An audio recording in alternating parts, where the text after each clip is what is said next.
मी प्रवीणभाऊ पोटे पाटलांना आणि अध्यक्षांनाही विनंती करतो की विकासाच्या सोबत विरासत सुद्धा पाळायची आहे आणि त्याच्यामुळं या अमरावतीमध्ये आता गोकुळाष्टमी येणार आहे.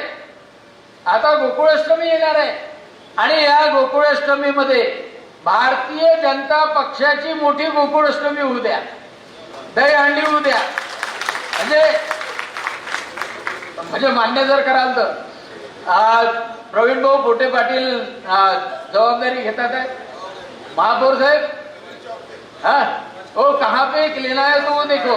का अनेक वेळा आपल्याला असं होऊन जातं की बा दुसरीकडची झगमग कधी कधी आपल्याला आकर्षित करू शकते, लोकांनाही आकर्षित करू शकते. पण आज सगळ्या नेत्यांची जर का एक मुळी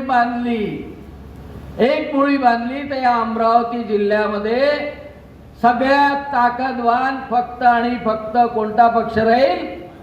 भारतीय जनता पक्ष राहील.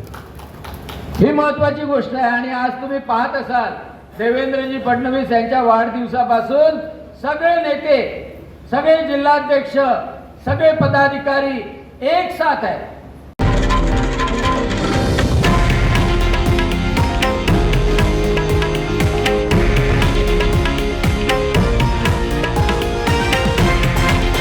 हे आहे देशातील नंबर 1 न्यूज नेटवर्क आणि आपण पाहत आहात TV9 मराठी, एकमेव.